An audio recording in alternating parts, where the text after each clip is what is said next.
स्वागत है आपका न्यूज 69 में। मैं हूं आपके साथ अंकिता और बढ़ते हैं इस वक्त की बड़ी खबर की ओर। मध्य प्रदेश राज्य में 17 नवंबर को होने वाले 230 विधानसभा चुनाव के लिए प्रदेश की सभी बड़ी और छोटी पार्टियां प्रचार में लगी हुई हैं। मध्य प्रदेश में इस बार विधानसभा चुनाव में असदुद्दीन ओवैसी की AIMIM ने भी अपने 3 उम्मीदवार चुनाव में उतारे हैं। जबलपुर पूर्व विधानसभा से AIMIM ने गजेंद्र सिंह सोनकर को पार्टी उम्मीदवार बनाया है।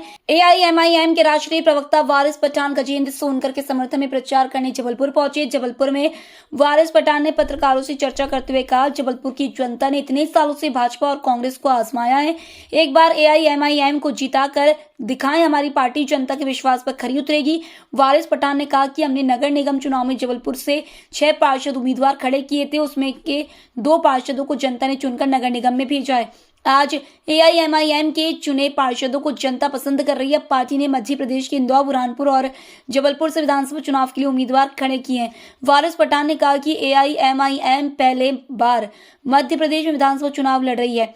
इतने सालों से मध्य प्रदेश में भाजपा और कांग्रेस का शासन रहा है, लेकिन उन्होंने जनता के कुछ भी नहीं किया, खासतौर पर अल्पसंख्यक वर्ग के लोगों के लिए कुछ नहीं किया। जनता का AIMIM को पसंद कर रही है और हमें उम्मीद है कि हम अच्छे वोटों से जीतेंगे। जबलपुर से न्यूज 69 के लिए वाजिद खान की रिपोर्ट। हमारी पार्टी पहली मर्तबा विधानसभा चुनाव लड़ रही है। जबलपुर से हम आपके तमाम के हरदिल अजीज़ जबलपुर का बेटा, भाई, दोस्त गजेंद्र सोनकर जी जो हमारे यहाँ है, गज्जू भैया, इनको टिकट दिया है, ठहराया है। और लोगों का प्यार मोहब्बत तो आप देख ही रहे हो, अच्छी से लोग समर्थन कर रहे हैं। और हमको यकीन है कि लोग हमको मोहब्बत से, प्यार से, दुआओं से, वोटों से नवाजेंगे और इस मर्तबा हमको यहाँ से कामयाबी ज़रूर हासिल होगी। यहाँ पर आप तमाम ने देखा, इतने बरसों से जो सत्ता के अंदर रहे लोग, चाहे कांग्रेस पार्टी हो, भाजपा हो, मगर यहाँ पे विकास कुछ नहीं हुआ। ख़ास तौर से जो माइनॉरिटीज़ का था वो विकास तो आपको देखने को नहीं मिल रहा। यहाँ पर जो BMC की स्कूलें हैं, जो म्यूनसिपल स्कूल्स सरकारी, जर्जर हालत के अंदर है, किसी को परवाह नहीं है, कुछ नहीं है। अब हम आए हैं चुनाव लड़ने तो तमाम लोगों के पेट में दर्द शुरू हो गया है। हम सभाओं की एप्लीकेशन डालते हैं, परमिशन हमको नहीं दिया जाता। एक जगह परमिशन हमको कल दी गई थी ग्राउंड में सभा लेने की, पता चला परमिशन कैंसिल कर दी, ग्राउंड को ताला लगा दिया। हमने बाहर खड़े होकर गेट स्टेज बनाया, 15 मिनट में स्टेज तैयार किया और वहाँ से सभा की। और यकीन मानिए लोगों की मोहब्बत, लोगों का प्यार इतना मिला मजलिस को कि पूरी सभा पैक थी।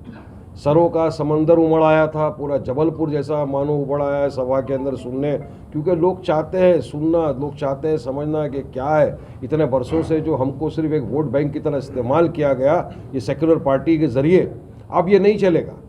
लोग चाहते हैं विकास। अब तक लोगों के पास विकल्प नहीं था कोई, एक तरफ BJP थी, दूसरी तरफ कांग्रेस थी, मगर आज लोगों के पास विकल्प है मजलिस इत्तेहादुल मुस्लिमीन का।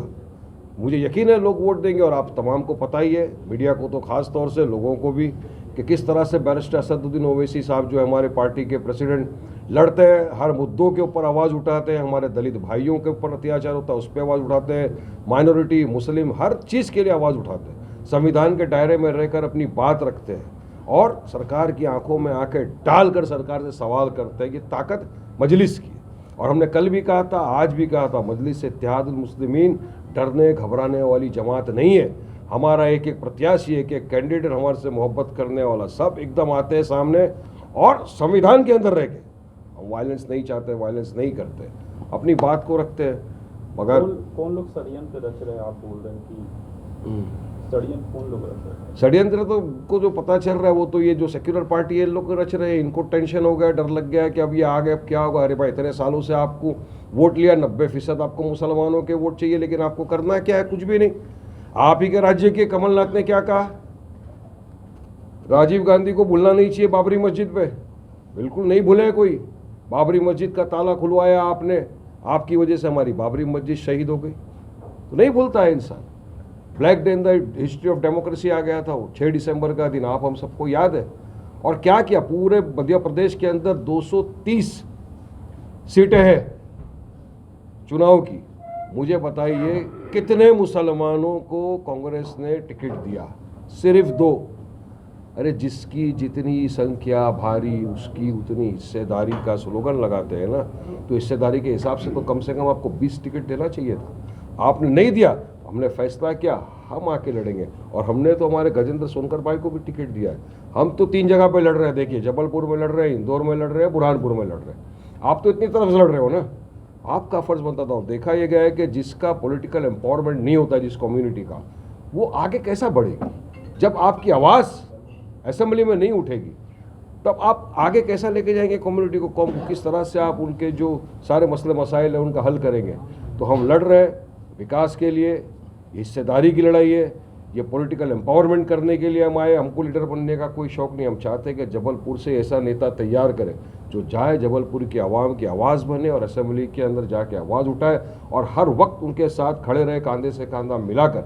और सोनकर साहब ने तो कोरोना काल के अंदर अब देखिए काम किया कितना सारा। जब यहाँ पर पानी की किल्लत पड़ गई थी 2018 में, पूरी तरह से इन्होंने अपना टैंकर लगाया, फ्री वाटर सबको सप्लाई किया। उस वक्त ना किसी पोजीशन पे थे, ना एमएलए थे, ना कॉरपोरेटर थे। तो जो आदमी में जज्बा है, और हमारी पार्टी और वर्क इज़ आवर आइडेंटिटी, यही हमारा मोटो है, स्लोगन है। तो हम तो काम करने में विश्वास करते हैं, लोगों का काम करने आए। मगर डर घबराहट का माहौल इनको है, तो हम क्या कर सकते हैं। इस बार मध्य प्रदेश चुनाव में क्या घोषणा पत्र, आप किन बिंदुओं को लेकर आपने घोषणा पत्र जारी किया? बहुत सारे बिंदु है। घोषणा पत्र हमारा जो है आपके सामने दिया जाएगा, हमारे पास है भी। उसमें हमने काफ़ी चीज़ें कही है, जिसके अंदर डेवलपमेंट की बात है, जिसमें हम स्कूल बनाना चाहते हैं। जो 12वीं तक का यहाँ पे नहीं है स्कूल के अंदर प्रबंध, वो भी करने की हमने बात की है, वो भी करके दिखाएंगे हम।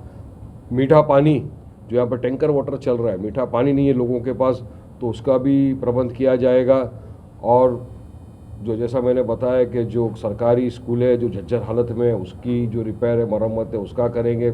और तमाम जितने भी लोगों के मसले मसाइल है, देखिए साहब, हम जीत के सिर्फ सत्ता पे बैठ के, कुर्सी के ऊपर बैठ के नहीं वो करना चाहते हैं।